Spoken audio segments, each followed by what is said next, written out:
नमस्कार। कॉलेज के इस यूट्यूब चैनल पर आपका स्वागत है।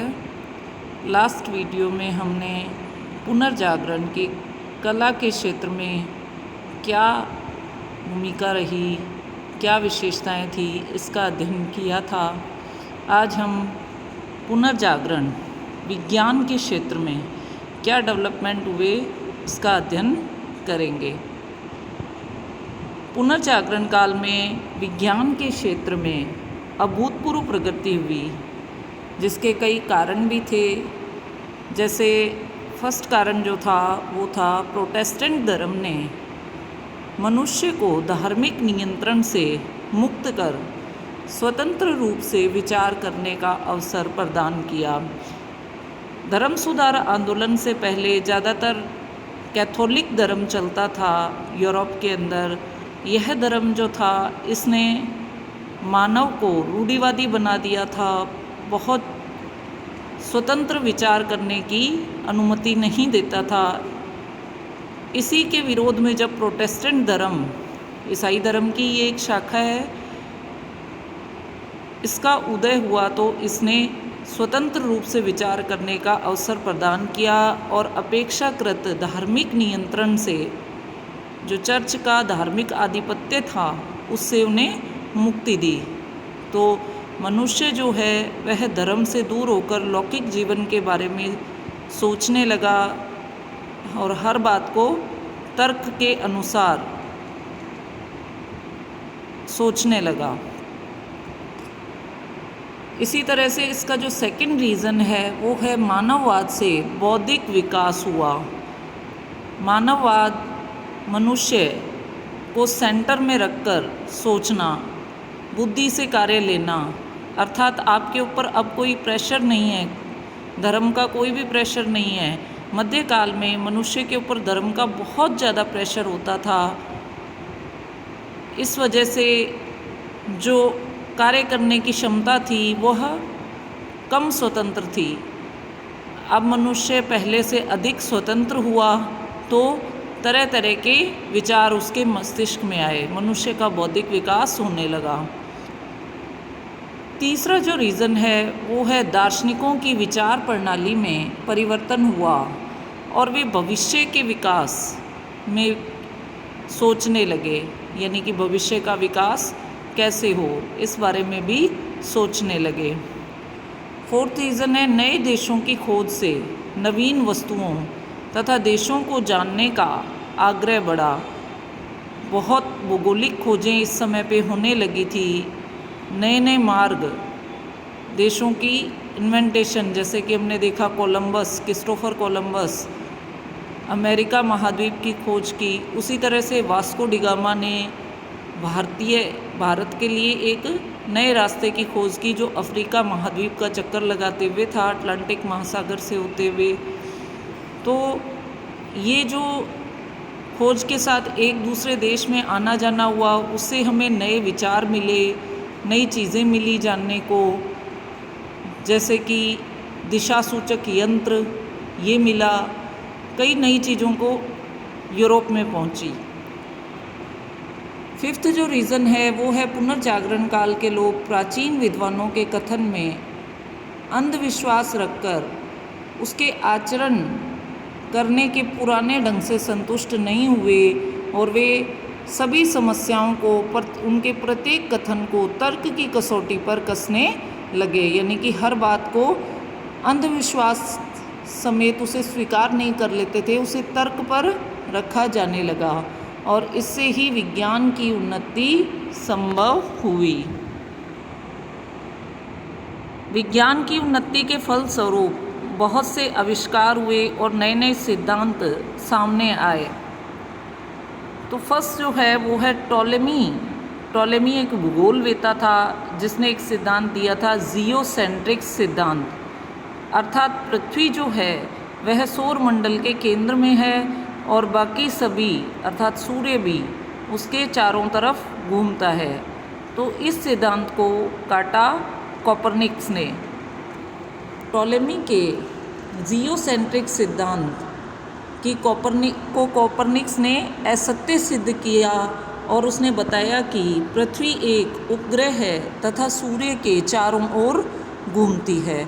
यानी कि सेंटर में कौन है? सूर्य है, और पृथ्वी एक उपग्रह है जो उसके चारों ओर चक्कर लगाता है। इससे पहले टॉलेमी का जियोसेंट्रिक सिद्धांत ही चला करता था। इस सिद्धांत का समर्थन किया जाइडिनी ब्रूनो ने और इसके विचारों का बहुत सारा प्रसार किया। लेकिन अभी तक धर्म भी हम देखें तो एक तरह से कमज़ोर नहीं हुआ था। तो रोम के धर्माधिकारियों ने जियोसेंट्रिक सिद्धांत, जिसे बाइबल में भी अनुमति दी गई है, उसका विरोध करने के कारण उसे जिंदा जला दिया, ब्रूनो को। इसी तरह से केपलर, जॉन केपलर, ये जर्मनी के खगोल शास्त्री थे। इन्होंने कोपरनिकस के सिद्धांतों की गणित के प्रमाणों के आधार पर पुष्टि की और बताया कि ग्रह जो हैं वह सूर्य के चारों ओर चक्कर लगाते हैं और उनका पथ है वह वृत्तुल नहीं अपितु दीर्घवृत्तीय, गोलाकार ना होकर दीर्घवृत्तीय होता है। इटली के प्रसिद्ध वैज्ञानिक गैलीलियो ने भी कोपरनिकस के सिद्धांत को स्वीकार किया और उन्होंने एक यंत्र का निर्माण किया था जिसे बोलते हैं टेलीस्कोप या दूरबीन, जो उन्होंने स्वयं बनाई थी। उससे सूर्य, तारों और ग्रहों को देखा गया। गैलीलियो को उसके विचारों के कारण चर्च का कोपभाजन बनना पड़ा, अर्थात चर्च ने उनको भी पनिशमेंट दिया।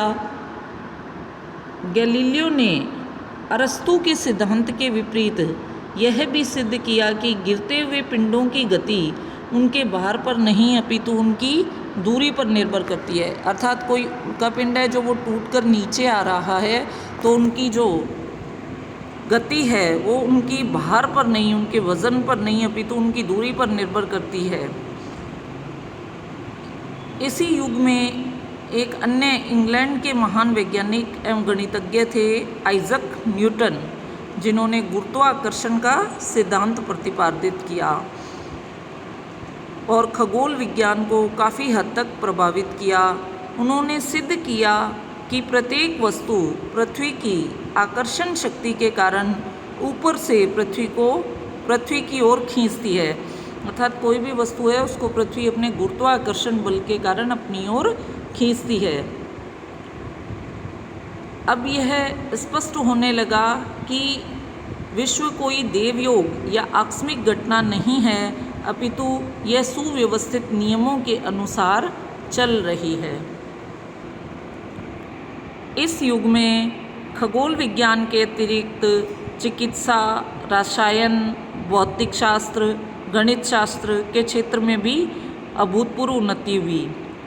नीदरलैंड के वेसेलियस, एक विद्वान थे, ने औषधि तथा शल्य प्रणाली का गहन अध्ययन किया और एक पुस्तक की रचना की जिसका नाम है मानव शरीर की बनावट, अर्थात मनुष्य के शरीर की बनावट कैसी है, शरीर के विभिन्न अंगों का समुचित विवरण इस पुस्तक में दिया गया है। इसी तरह इंग्लैंड के एक अन्य चिकित्सा शास्त्री थे विलियम हार्वे ने पशुओं का सावधानी से प्रेक्षण और प्रयोग करके रक्त प्रवाह यानी कि ब्लड सर्कुलेशन, रक्त कैसे शरीर के अंदर सर्कुलेट होता है के सिद्धांत का प्रतिपादन किया। इस ज्ञान के कारण प्राचीन काल की अनेक भूलें ठीक हो गई और स्वास्थ्य तथा रोग की समस्याओं का अध्ययन नए ढंग से आरंभ हुआ। पुनर्जागरण काल में ही रसायन शास्त्र के क्षेत्र में भी अनेक खोजें हुई। पैरासेल्सस, हेलमोंट आदि ने इस क्षेत्र में अपना योगदान दिया। पैरासेल्सस ने रसायन तथा चिकित्सा शास्त्र का निकट संबंध, यानी कि दोनों एक दूसरे के बिना अधूरे हैं, निकट संबंध स्थापित किया। और वहीं हेलमोंट, एक रसायन शास्त्री थे, ने कार्बन डाइऑक्साइड CO2 नामक गैस की खोज की।